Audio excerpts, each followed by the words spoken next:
The small alien ship floated alone in the vast darkness of space. Its crystal-like hull had deep cracks running through it, and sparks flew from broken wires inside. The ship's name was Peaceful Discovery, and it belonged to a race called the Zilani. These aliens were not like the scary monsters from old Earth movies. They were thin and delicate, with forearms and skin that looked like it was made of pale blue glass. Dr. Vestala moved slowly through the damaged ship. Her people came from a world where everything was gentle and safe. They had never known war or violence. Even their strongest storms were like soft breezes. The Zilani had joined the big group of alien races called the Galactic Confederation because they wanted to share their knowledge and learn from others. They never thought they would face death in the cold, empty space between stars. The meteor had hit them 3 hours ago. It came out of nowhere, moving too fast for their simple sensors to detect. The impact had broken their main engine and cracked their power core. Now their ship was dying, and so were they. The life support systems were failing. The air was getting thinner and the temperature was dropping fast. With her delicate fingers shaking from fear and cold, Dr. Vesistala reached the communications room. The equipment was damaged, but she managed to get the emergency beacon working. She typed in the universal distress signal that every space-traveling race knew. It was simple but desperate. SOS, ship damaged. Life support failing. Please help. The signal began broadcasting on all frequencies, spreading outward from their position at the speed of light. It would take time to reach anyone who might help. Dr. Vesitala looked at the star charts on her broken screen. The nearest Confederation rescue ships were weeks away. Her people had maybe 6 hours before the air ran out completely. She gathered her crew in the main room. There were 12 Zilani on the ship, all scientists and researchers. They had been studying ancient star formations when the meteor struck. Now they huddled together, their blue skin turning darker with fear. Some of them were praying to their old gods. Others just stared at the walls, waiting for death. "Did anyone answer our call?" asked Dr. Kesmar, the ship's navigator. His voice was weak and tired. "Not yet," Dr. Vestala replied. She did not want to tell them the truth. The truth was that no one was close enough to save them. The galaxy was huge, and they were very small and very alone. But she was wrong about being alone. Far away, in a part of space where most aliens never went, a fleet of dark ships moved through the void. These ships were huge and scary-looking, covered in weapons and armor. They belonged to a race that most of the galaxy feared and avoided. The ships were human. Humans had joined the Galactic Confederation only 50 years ago, and many aliens still did not trust them. Earth was what the galaxy called a death world, a planet so dangerous that only the strongest and most violent creatures could survive there. Humans had fought their way to the top of their world's food chain, and they brought that fighting spirit with them to the stars. Most aliens thought humans were too violent and unpredictable. They lived on a world where storms could destroy entire cities, where massive predators hunted in packs, and where the ground itself could split open and swallow whole mountains. The fact that humans had not only survived but thrived in such conditions made other races nervous. The human fleet was doing training exercises in the outer rim of the galaxy. They practiced battle formations and tested new weapons far from civilian shipping lanes. The aliens preferred it that way. Let the scary humans play their war games where no one had to watch. On the flagship Indomitable, Captain Sarah Chen was reviewing tactical reports when the communications officer called out, "Captain, we're picking up a distress signal." "From where?" Chen asked, turning in her command chair.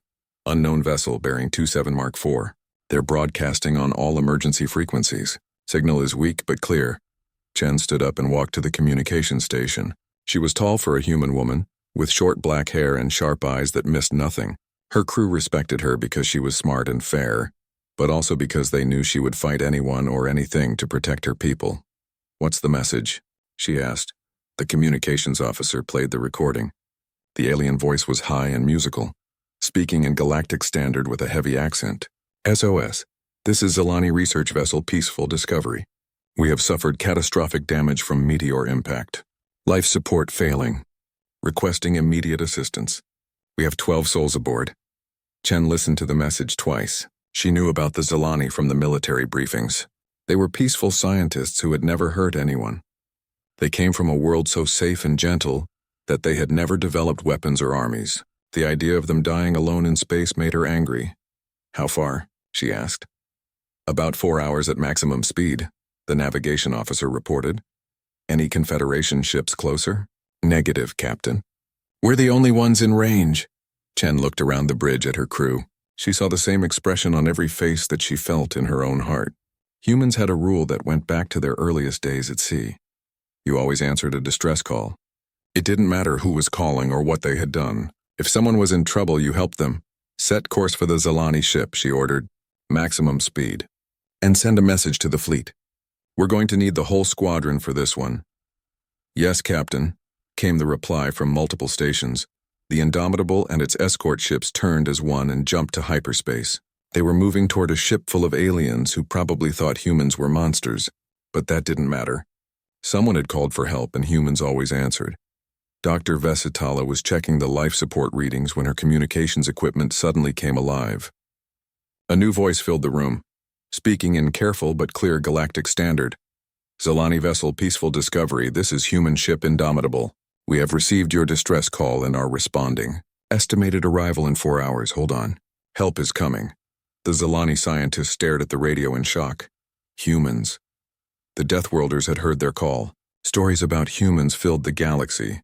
Tales of their terrible strength and violent nature. Some said they ate other aliens. Others claimed they could survive in the vacuum of space without protection. But they were coming to help. That had to mean something. Dr. Vesitala picked up the microphone with trembling hands. Human ship, this is Dr. Vesitala of the Peaceful Discovery. We thank you for responding. Our situation is critical. We understand, Doctor. Stay calm and conserve your air. We'll get you out of there. As the human fleet raced through hyperspace toward them, the Zalani could only wait and wonder if they were being rescued, or if they had just called something far worse than death. The human ships came out of hyperspace like dark angels appearing from nowhere. Dr. Vesitala watched them through the cracked viewing window of her dying ship and felt her heart skip a beat.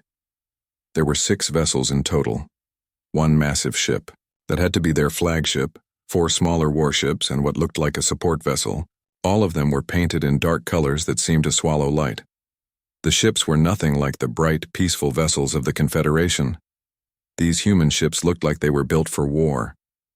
Their hulls were covered with armor plating, and weapon ports dotted their surfaces like the eyes of some giant predator. To the terrified Zalani, it seemed as though they had called for help and summoned demons instead. This is Captain Chen of the Indomitable, came the voice over the radio. It was calm and professional, not at all what Dr. Vesitala had expected from a member of a warrior race. We're moving into position alongside your vessel. How many crew members do you have aboard? 12, Dr. Vesitala managed to say. Her voice was shaky with fear and the thin air. All scientists. We are not fighters. Copy that, Doctor. We're not here to fight anyone. We're here to get you home safely. The human ships moved with a grace that surprised the Zalani. Despite their size and fearsome appearance, they danced through space like living things. The flagship positioned itself directly alongside the Peaceful Discovery, so close that Dr. Vesitala could see figures moving behind the bridge windows. Beginning docking procedures, Captain Chen announced. We're going to attach an emergency airlock to your ship. The process might cause some shaking, but don't worry. We've done this before. Dr. Vesitala gathered her crew in the main compartment. They were all terrified, huddled together like children afraid of the dark. Some of them were barely conscious from the lack of oxygen. Dr. Kesmar had passed out completely, and 2 others were very close to following him. The human ship attached itself to their hull with a series of loud clangs and mechanical noises. The Zalani ship shook and groaned, but held together. Through the thin walls, they could hear the sound of cutting tools and welding equipment. The humans were working fast. Airlock sealed and pressurized, came the announcement. We're sending over an advance team to assess your situation and begin evacuation procedures. Dr. Vesitala moved to the emergency hatch that the humans had connected to. Her hands were shaking so badly she could barely work the controls. The door opened with a hiss of equalizing pressure, and clean, oxygen-rich air flowed into their dying ship. The first human to come through the airlock made Dr. Vesitala take a step backward in shock. It was a female, but she was wearing some kind of powered armor that made her look twice as large as she really was. The armor was matte black, with glowing blue lights at the joints, and it moved with mechanical precision. A clear helmet covered her face, revealing features that were both alien and somehow familiar. "I'm Chief Petty Officer Martinez," the human said, her voice coming through a speaker in her helmet. "I'm here to help you get your people to safety." Dr. Vesitala had expected humans to be large and frightening, but she had not been prepared for how they moved. Chief Martinez walked through the ship like she owned it, her boots making heavy sounds on the deck plates. But when she knelt down next to the unconscious Dr. Kesmar, her touch was surprisingly gentle. "This one's in bad shape," she said, running some kind of scanner over the Zalani's body. "Oxygen deprivation and possible internal injuries. We need to get him to our medical bay right away." More humans came through the airlock. They were all wearing the same powered armor, all moving with the same predatory grace. But instead of weapons, they carried medical equipment and emergency supplies. Dr. Vesitala watched in amazement as they began working to save her crew. The humans worked differently than any other species she had ever seen. They did not use force fields or remote manipulators like most civilized races. Instead, they used their own hands, trusting in their equipment and reflexes to keep them safe. They lifted the injured Zalani carefully, supporting their fragile bodies with strength that could probably crush them. "Easy there, friend," Chief Martinez said to Dr. Kesmar as she picked him up. The unconscious Zalani looked tiny in her armored hands, like a delicate piece of crystal that might break at any moment. "We've got you. You're safe now." Dr. Vesistala followed as the humans carried her crew through the airlock and into their ship. The difference was immediate and overwhelming. Where the Zalani ship had been cold and dark and filled with the smell of fear, the human ship was warm and bright and filled with the sounds of purposeful activity. The corridors were wider than anything on a Confederation vessel, built to accommodate beings who were larger and stronger than most galactic races. The walls were lined with what looked like battle damage, scorch marks and dents that spoke of fights survived and enemies defeated. But there were also other things, pictures of green worlds and blue skies, artwork that showed beauty alongside the evidence of war. They reached the medical bay, and Dr. Vesitala gasped in surprise. The humans had somehow reconfigured their equipment to treat Zalani physiology. Beds had been adjusted for their smaller size, and the atmospheric controls had been set to provide the right mix of gases. Human medics worked alongside sophisticated computer systems, their large hands surprisingly delicate as they attached monitors and started treatment. "How did you know how to treat us?" Dr. Vesitala asked Chief Martinez. The human turned to look at her, and Dr. Vesitala could see her face clearly through the helmet visor. She had dark skin and kind eyes, but there was something else there, too. A hardness that spoke of battles fought and comrades lost. "We study everything," Martinez said simply. "Every species in the Confederation. We learn about your biology, your culture, your needs, because someday we might need to save you." "But why?" Dr. Vestala asked. "Why would you care about saving aliens like us?" Chief Martinez was quiet for a moment, watching as her fellow humans worked to save the Zalani crew. "Because that's what we do," she said finally. "We protect people who can't protect themselves. It's what makes us human." The evacuation took 6 hours. The humans worked without stopping, without complaining, without asking for anything in return. They shared their food with the Zalani, even though it was too rich and protein-heavy for their delicate digestive systems. They gave up their own sleeping quarters to make the rescued aliens comfortable. Dr. Vesitala found herself standing on the bridge of the Indomitable, looking out at the stars through the massive viewing windows. Captain Chen stood beside her, a tall woman with sharp eyes and graying hair. She had removed her helmet, revealing a face that was intelligent and determined. "I'm sorry we couldn't save your ship," the captain said quietly. "But your people are alive. That's what matters."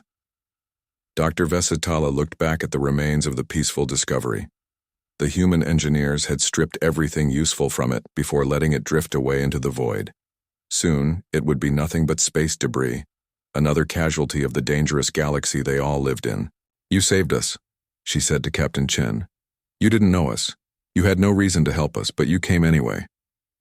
Captain Chen smiled, and for the first time, Dr. Vestala saw something other than predatory intensity in a human face. She saw kindness. "Of course we came," the captain said. "Someone called for help." Over the next few days, as the human fleet escorted the Zalani survivors toward the nearest Confederation station, Dr. Vesitala learned things about humans that challenged everything she thought she knew.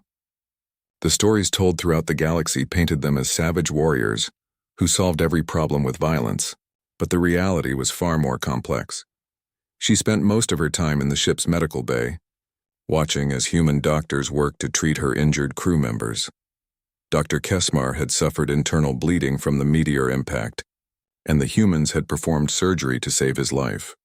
Dr. Vesistala had watched through the observation window as human hands, guided by machines but still ultimately human, had carefully repaired the damage to her friend's delicate internal organs.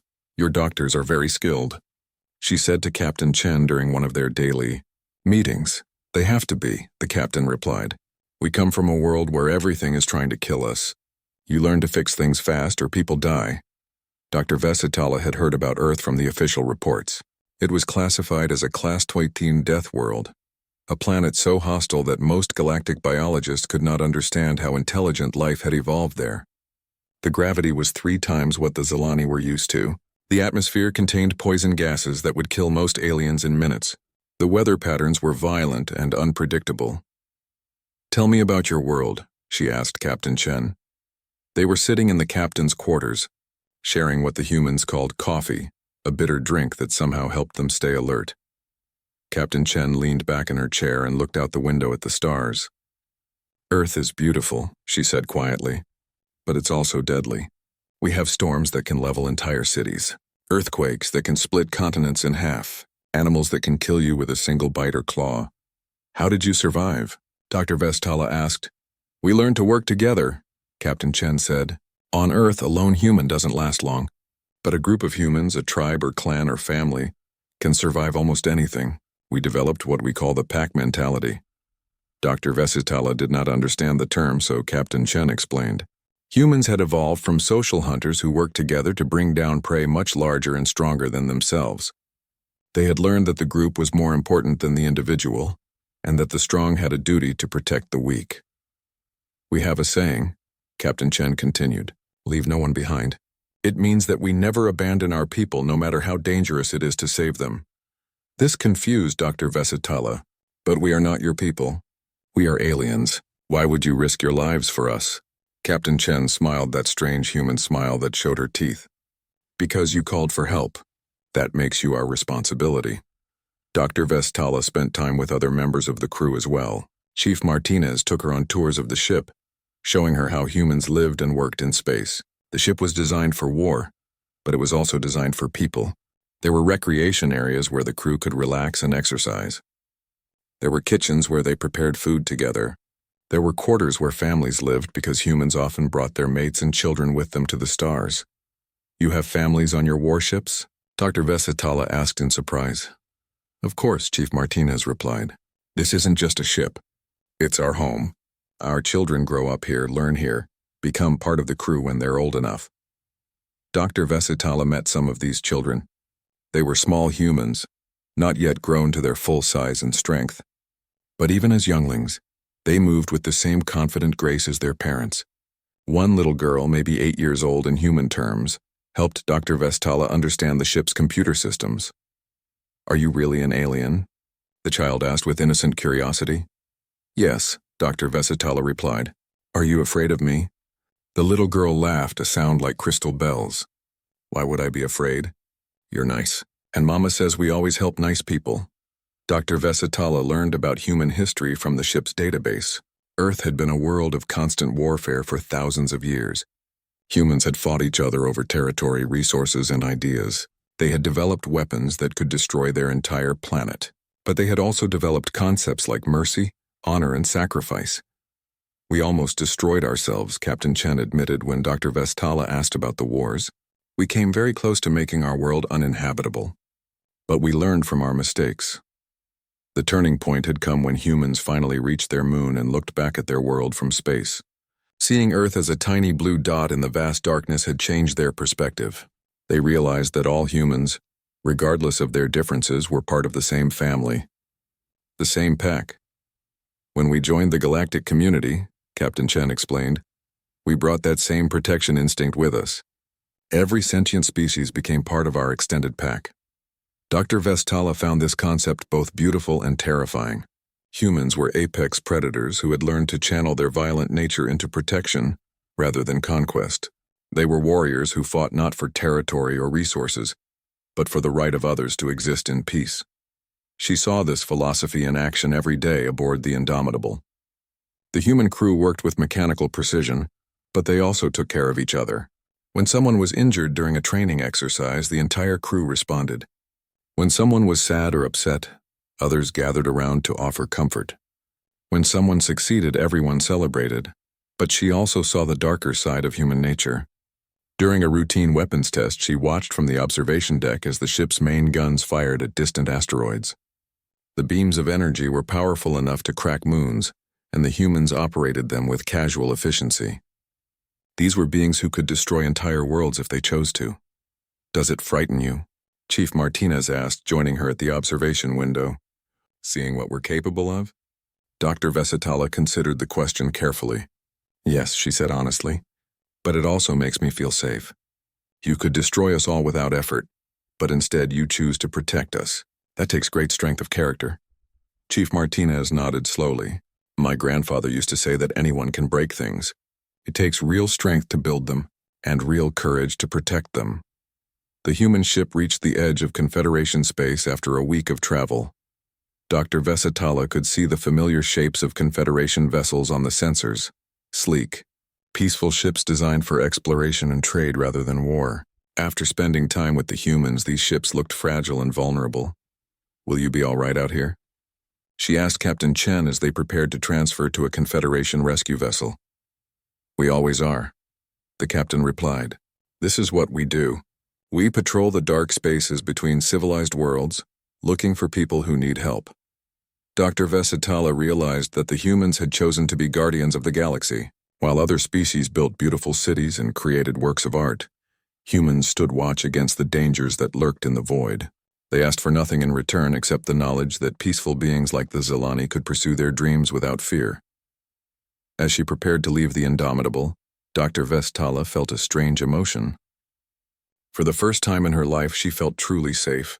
She knew that somewhere out there in the darkness, human ships were patrolling and human crews were standing ready to answer the next distress call. Thank you, she said to Captain Chen. For what? The captain asked. For being what you are, Dr. Vestala replied. For being human. The Confederation rescue ship Gentle Winds was everything Dr. Vestala remembered about civilized spaceflight. The corridors were soft and curved, painted in calming colors. The artificial gravity was set to a comfortable level that did not strain delicate bones. The air smelled of flowers and growing things. After a week aboard the human warship, it felt almost too peaceful. But Dr. Vesitala found herself missing the sense of security she had felt on the Indomitable. The Confederation ship was beautiful and comfortable, but it was also vulnerable. Its hull was thin and light. Its weapons were designed for hunting space debris, not fighting enemies. If something dangerous appeared, this ship would have to run or call for help. The human fleet had escorted them to the transfer point and then disappeared back into the darkness between stars. Dr. Vestala watched them go with mixed feelings. She was grateful to be among her own kind again, but she also felt like she was losing something important. Captain Velterra of the Gentle Winds was a fellow Zelani, and she listened with growing amazement as Dr. Vesitala told her story of the rescue. Like most Confederation citizens, Captain Velterra had heard terrible stories about humans. They were described as violent savages who solved every problem with weapons and force. They really treated you with kindness? Captain Velterra asked in disbelief. More than kindness, Dr. Vesitala replied. They risked their lives for us without asking for anything in return. They shared their food, their medical supplies, even their living quarters. They treated us like family. Captain Velterra was quiet for a long moment. The reports from the council described them very differently. Dr. Vesitala had read those same reports. They painted humans as dangerous primitives who were barely controlled by their own government. The reports mentioned their violent history, their aggressive tendencies, and their frightening physical capabilities. But they did not mention human compassion or self-sacrifice. The reports are not wrong, Dr. Vesitala said carefully. Humans are dangerous. They are incredibly strong and fast. Their ships could destroy entire worlds, but they choose not to use that power for conquest. They use it to protect others. During the journey to the nearest Confederation station, Dr. Vesitala spent time talking with her rescued crew members. All of them had been deeply affected by their experience with humans. Dr. Kesmar, who had nearly died from his injuries, spoke of the human surgeon who had saved his life. Her hands were so large, he said with wonder. They could have crushed me like a flower. But she was more gentle than any Zelani healer I have ever known. She worked for 8 hours straight to repair the damage to my organs, never stopping to rest. Dr. Yesenina, the ship's communications officer, told of the human children she had met. They were curious about everything, she said. They asked me about our world, our culture, our science. But they were not afraid of me, even though I am an alien to them. Their parents had taught them that differences should be celebrated, not feared. The more Dr. Vesitala thought about it, the more she realized that the galaxy had misunderstood humans completely. Yes, they were apex predators from a death world. Yes, they were capable of incredible violence. But they had also evolved something that most predator species never developed, a moral code that placed the protection of others above their own self-interest. When they reached Harmony Station, one of the largest Confederation outposts in the sector, Dr. Vesitala found herself surrounded by reporters and government officials. News of the rescue had spread throughout Confederation space, and everyone wanted to hear her story firsthand. The questions came fast and urgent. Is it true that humans saved you? Did they demand payment? Were you afraid they would harm you? Are they planning to invade Confederation space? Dr. Vesitala answered each question patiently, but she could see that many of her listeners did not want to believe what she was telling them. They had spent so many years fearing humans that the idea of human kindness was difficult to accept. Administrator Kelvos, a tall Altarian with silver skin and multiple arms, seemed particularly skeptical. You must understand, Doctor, that humans have a reputation for deception. Perhaps this rescue was merely a trick to gain our trust. To what end? Dr. Vesitala asked. They asked for nothing. They took nothing. They saved our lives and then left us safely in Confederation space. If this was a trick, it was a very poor one. But she could see that Administrator Kelvos was not convinced. Like many Confederation officials, he believed that humans were too dangerous to trust. Their military might made other species nervous, and their willingness to use force when necessary frightened those who preferred diplomatic solutions.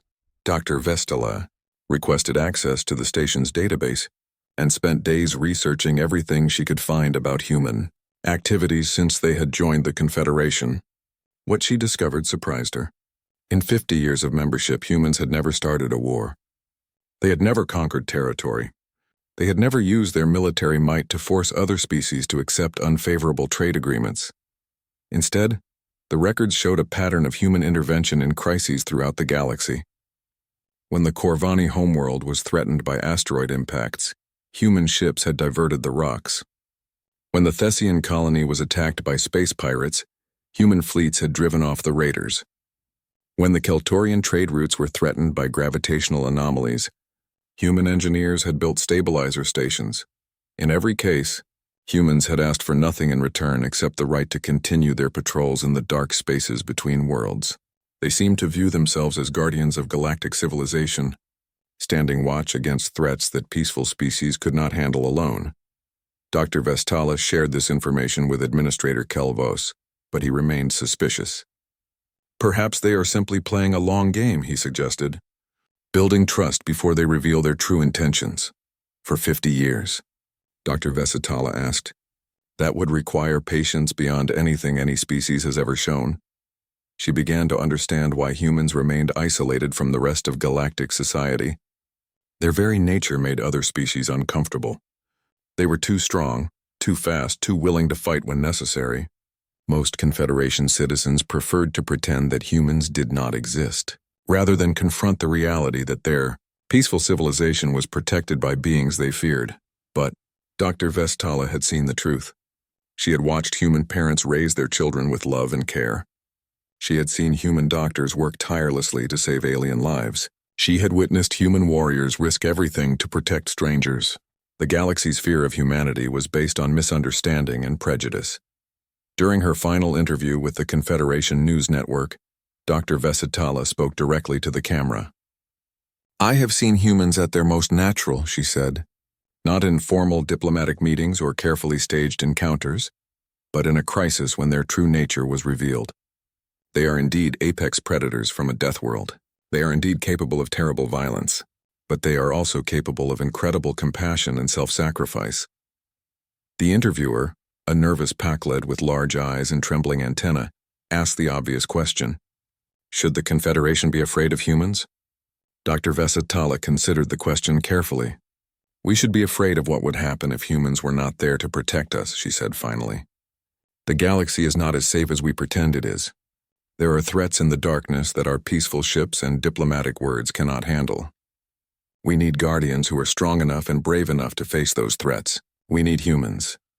The interview was broadcast throughout Confederation space, and the reaction was immediate and powerful. Some officials called Dr. Vesitala naive and accused her of being influenced by human propaganda. But many ordinary citizens began to see humans in a new light.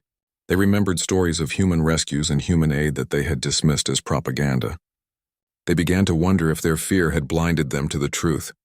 Dr. Vesitala returned to her homeworld a changed being. She had left as a simple scientist studying star formations. She returned as someone who had looked into the heart of humanity and found it good. She knew that many would not believe her story, but she also knew that truth had a way of spreading. Somewhere out in the darkness between stars, human ships continued their eternal patrol. Human crews stood ready to answer the next distress call, to face the next crisis, to protect the next group of peaceful beings who could not protect themselves. They asked for nothing except the knowledge that their vigil was necessary. And now, at least one person in the galaxy understood that humanity's greatest strength was not their weapons or their ships or their willingness to fight. It was their refusal to let anyone face the darkness alone. 3 months after the rescue of the peaceful Discovery, Dr. Vesitala found herself standing before the Grand Assembly of the Galactic Confederation. The massive chamber was filled with representatives from hundreds of worlds, each species given equal voice in the governing of their peaceful alliance. The air hummed with dozens of different languages being translated in real time. Dr. Vesitala had been invited to speak as an expert witness in a debate that had been raging since her rescue. The question before the assembly was simple but profound. Should the Confederation formally recognize humanity as full partners rather than simply tolerating their presence on the galactic stage? For 50 years, humans had existed on the edges of galactic society. They were members of the Confederation in name, but they were excluded from most councils and committees. Their ships were allowed to patrol the outer rim, but they were not welcome in the core systems. Most species preferred to pretend that humans did not exist unless they needed something that required violence to obtain. But Dr. Vestala's testimony had changed many minds. Her story of human compassion and self-sacrifice had spread throughout the galaxy, carried by news broadcasts and personal communications. Other stories had emerged as well, accounts of human aid and rescue that had been quietly covered up or forgotten. The galaxy was beginning to realize that it owed humanity a debt it had never acknowledged. "Honored delegates," Dr. Vesitala began, her voice carrying clearly through the chamber's advanced acoustic systems. "I come before you today not as a politician or diplomat, but as someone who has seen humanity at its truest. When my ship was dying and my crew was facing death in the cold void, we called out for help. The universe answered us, and it sent its fiercest guardians wearing the faces of angels." She paused, looking around the chamber at the assembled representatives. She could see fear and uncertainty in many faces, but also curiosity and hope. "You fear humans because they are different from us," she continued. "They come from a world that would kill most of us within minutes. They have evolved strength and speed and reflexes that make them living weapons. But you have forgotten something important. They chose to use that strength to protect rather than conquer." The Corvani delegate stood to speak. She was a tall, elegant being with blue-green skin and multiple sets of eyes. "Dr. Vesitala, no one disputes that humans saved your life. But that does not mean we should trust them with greater power in our government. They remain dangerous and unpredictable. Dr. Vestala had expected this objection. Delegate Corvani, when the asteroid swarm threatened your homeworld 15 years ago, who diverted those rocks away from your cities? The Corvani delegate was quiet for a moment. Human ships, she admitted reluctantly. And when the Thessian colony was being raided by pirates 5 years ago, who drove off the attackers? Humans, came the reply from the Thessian section of the chamber. And when the gravitational anomalies threatened to destroy the Keltorian trade routes, who built the stabilizer stations that still protect your shipping today? The pattern was clear to everyone in the chamber. For half a century, humans had been quietly protecting the Confederation from threats that peaceful species could not handle. They had asked for nothing except the right to continue their work. Administrator Kelvos, who had come from Harmony Station to speak against the proposal, rose to his feet. These examples prove nothing, he said loudly. Humans may have helped us in the past, but that does not mean their motives are pure. They may be building trust in order to betray us later. Dr. Vesitala looked directly at the administrator. With respect, sir, what would be the point? If humans wanted to conquer us, they could do so today.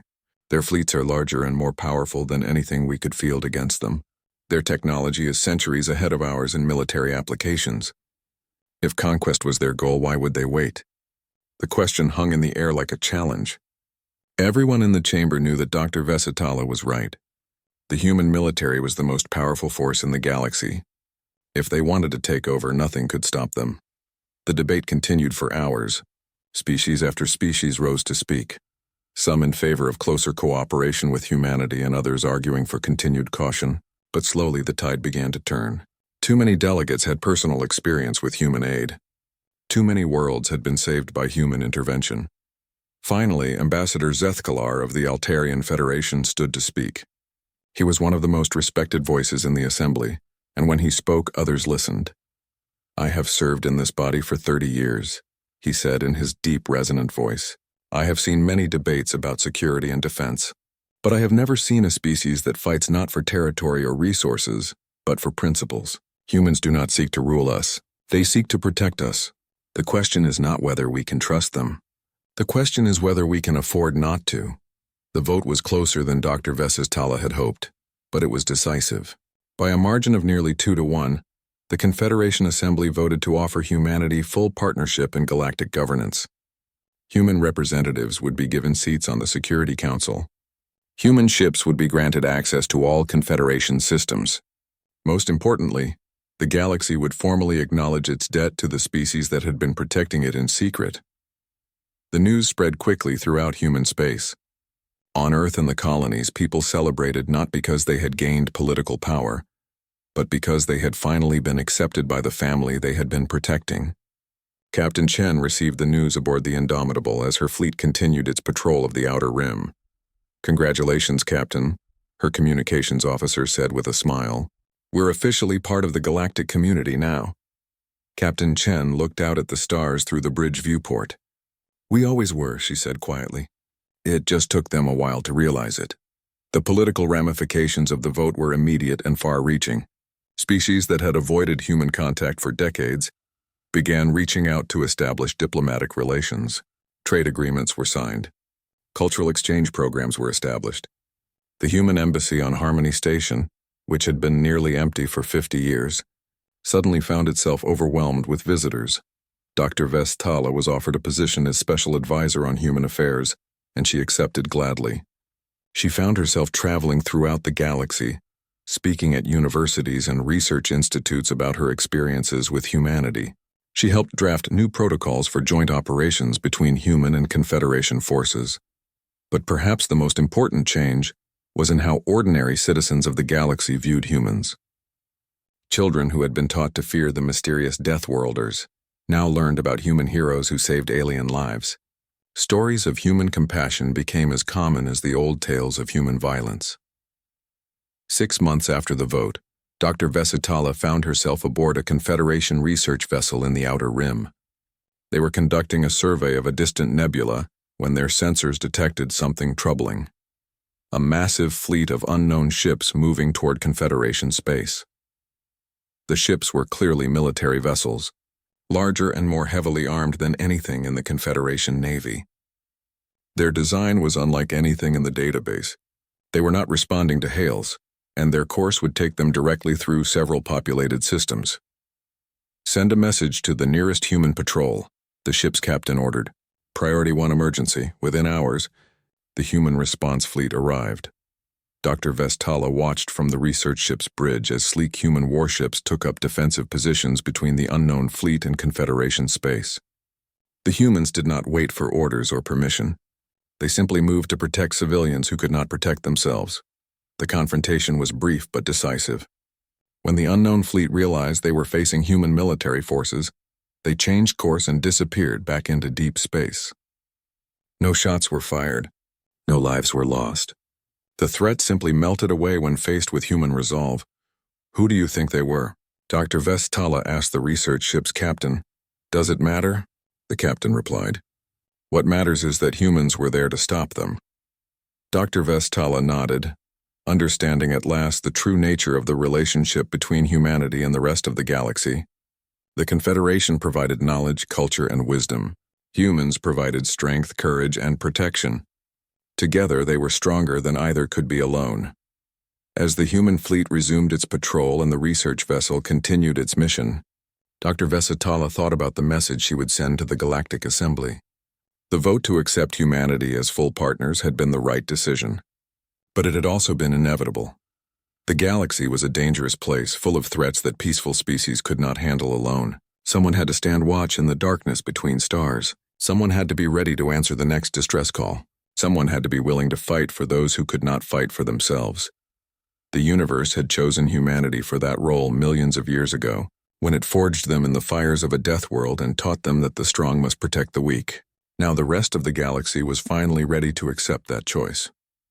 Dr. Vestala smiled as she looked out at the stars. Somewhere out there, human ships were patrolling the void.